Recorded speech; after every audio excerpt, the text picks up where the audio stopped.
At around 2:30 a.m. on April 4, 2023, a distressing call reporting a stabbing incident disrupted the streets of San Francisco's Rincon Hill neighborhood.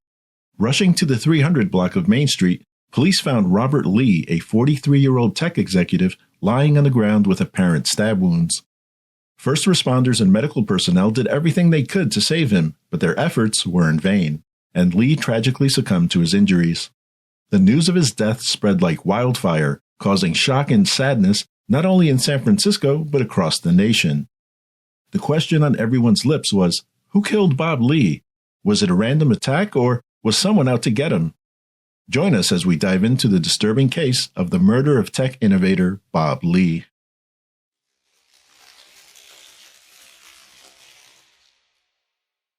San Francisco, a bustling and vibrant city known for its multiculturalism, breathtaking architecture, and innovative technology scene, has been the hub of major tech companies such as Google, Facebook, and Twitter. The city attracts entrepreneurs, artists, and creatives from all over the world, making it the 13th largest city in the United States. Bob Lee, a former tech executive, was a resident of the San Francisco Bay Area, but relocated to Miami in October 2022. Lee returned to San Francisco briefly in April 2023 to attend a tech conference. The incident in question occurred in the Rincon Hill neighborhood, a densely populated mix of offices and modern condo buildings.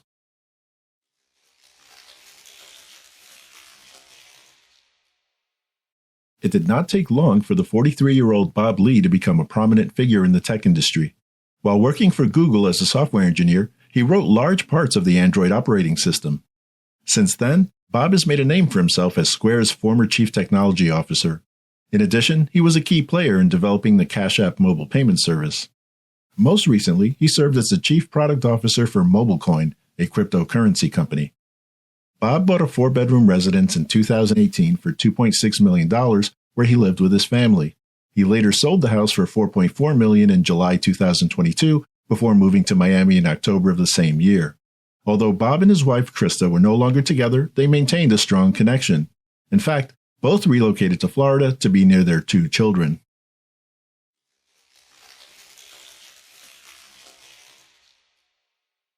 Dino Elyasnia and his wife Kazar are members of the social elite. They have become known as a wealthy and glamorous couple in San Francisco, and their high-profile lifestyle has garnered attention in the media. Dino is an accomplished plastic surgeon who has become well known in the Bay Area for his skillful work and high-profile clientele. He was born to an Assyrian and Armenian family in Iran and fled to the United States during the Iranian Revolution.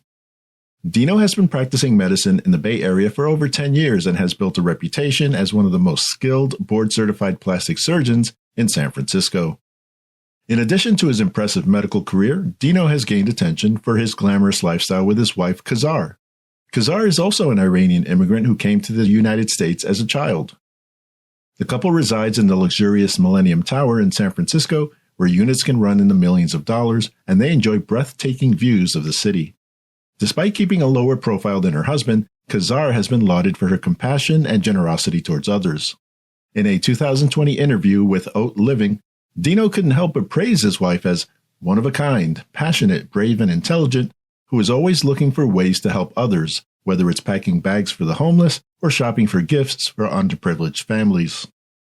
The Elyasnias and Bob Lee crossed paths within affluent social circles at least 3 years before the incident.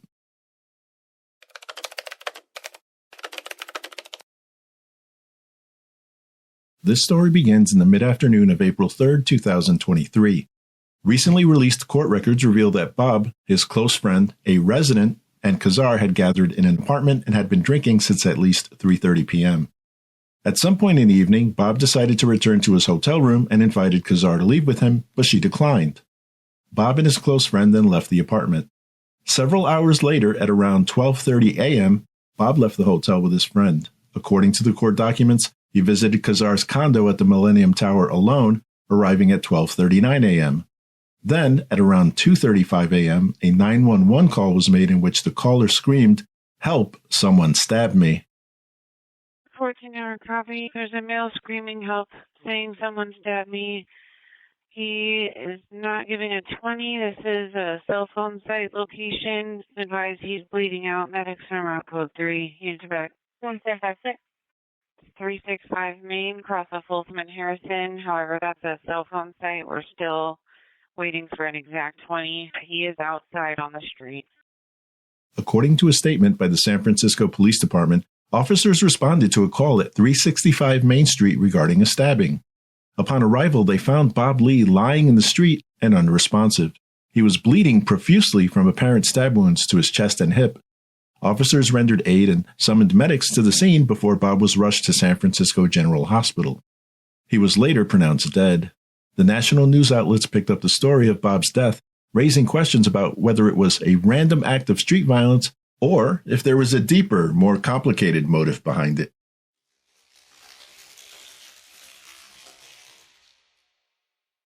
Authorities immediately began a comprehensive investigation that involved canvassing the local area, scrutinizing many hours of surveillance footage, determining the cause and time of death, locating and interviewing witnesses, reconstructing Bob Lee's final hours or days, and identifying and locating suspects. It was an exhaustive effort aimed at establishing the facts of the case and bringing the perpetrators to justice. Detectives interviewed Bob's close friend, who has known him for 10 years and was with him before Bob visited Kazar's residence. The friend confirmed to police that at 3:30 p.m. on April 3rd, Bob invited him to an apartment where Bob, the apartment's resident, and Kazar had been drinking. At some point, Bob and his friend decided to return to Bob's hotel. They had invited Kazar to go with them, but she declined. While at the hotel, he observed Bob allegedly having an argument with Nima Momeni, Kazar's older brother. Nima was aware that they had spent part of the day together and asked Bob whether his sister was doing drugs or anything else inappropriate. Bob's friend told police Nima had to be reassured nothing improper was going on.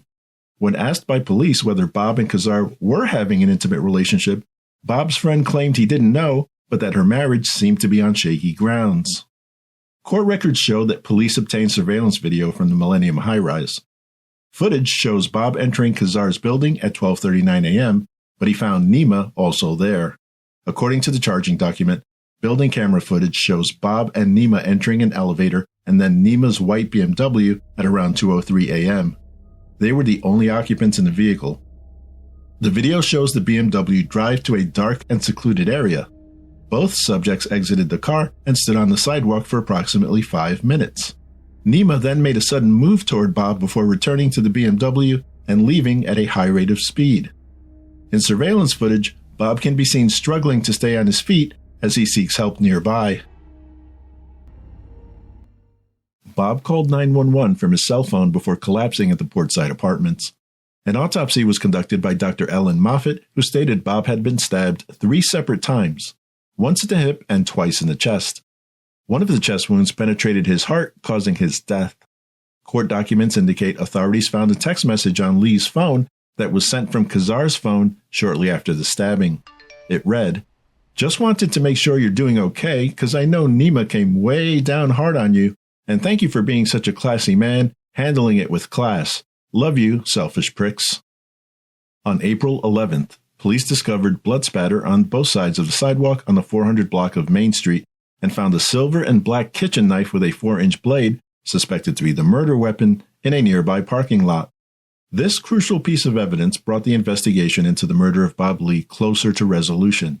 With the pressure mounting and the nation watching, San Francisco Police Chief Bill Scott, alongside the mayor of the city, London Breed, and District Attorney Brooke Jenkins, held a press conference on Thursday, April 13th. Media members stood by to learn about the latest developments in the case. Nima Momeni has been charged with 1 count of murder and 1 count of use of a deadly or dangerous weapon in the commission of a felony. Investigators suspect that Momeni's motive for killing Bob Lee was related to his sister Kazar Elyasnia and her potential involvement with Bob. At roughly 5 a.m. on April 13th, Nima Momeni was taken into custody at his Emeryville residence. According to his LinkedIn profile, Momeni has worked in the Bay Area tech industry for over 13 years, providing IT consultancy services and as a network engineer. He described himself as a dedicated technology partner since 2005, and his company, Expand IT, has been operating for over a decade. Regarding his criminal background, it appears Nima was involved in an incident less than 1 year ago. According to an article published by Cron 4 News on April 24th and reported by Amy Larson, Nima was accused of assault on August 1st, 2022. The incident was reported to the Emeryville Police Department by a woman who claimed she was attacked by Nima inside his Emeryville apartment. When police officers arrived, the woman explained that she and Nima had met 1 week earlier. He agreed to let her stay there in exchange for performing housekeeping duties. She denied any romantic involvement. She alleged that Nima forcefully grabbed her arm and waist, pushing her against the counter. Another roommate confirmed that the woman had been allowed to stay on the couch, but failed to fulfill her responsibilities, leading to Nima's decision to ask her to leave. The roommate said that they had heard the argument, but did not witness any physical altercation. The police cited Nima, and the case was referred to the Alameda County District Attorney's Office. Ultimately, however, no charges were filed. Nima appeared in court on the murder charge on April 16th, but did not enter a plea, and he remains in jail without bond. Dino and Kazar appeared at the hearing to show support and offered no comments to the press. At a hearing on April 25th, the judge agreed to push back the arraignment until the following week as Nima's attorney claimed she had not received all the evidence in the case to review.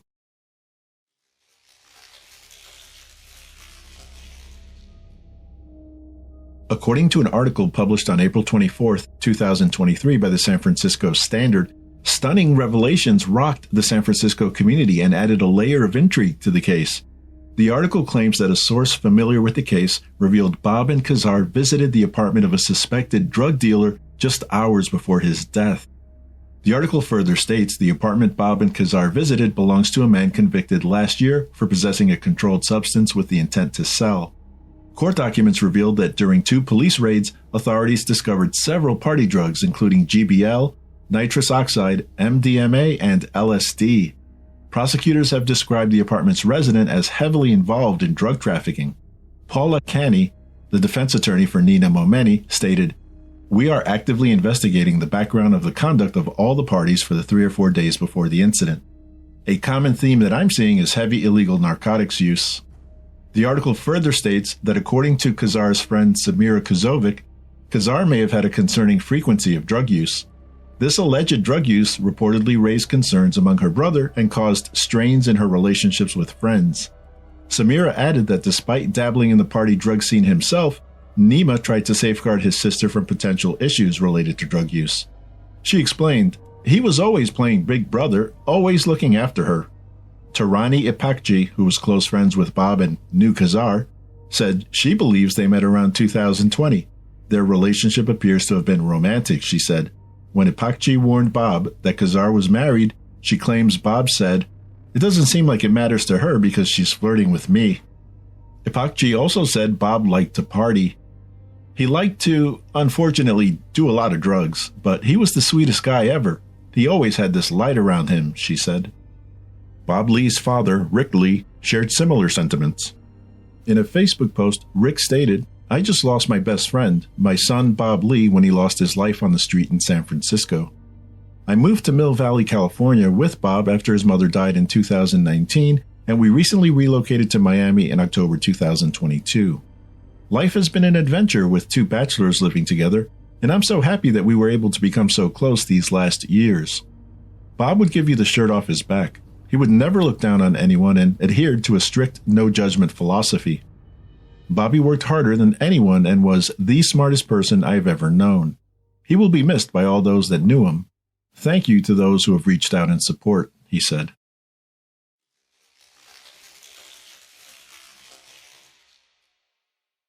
The case of Bob Lee has unfolded as a complex and captivating story, intertwining elements of wealth, relationships, and potential motivations behind his tragic death. As the evidence continues to be gathered and analyzed, the pursuit of justice for Bob remains a top priority. The public, along with Bob's family and friends, eagerly await answers and closure, hoping that the whole truth will be revealed and all responsible parties held accountable.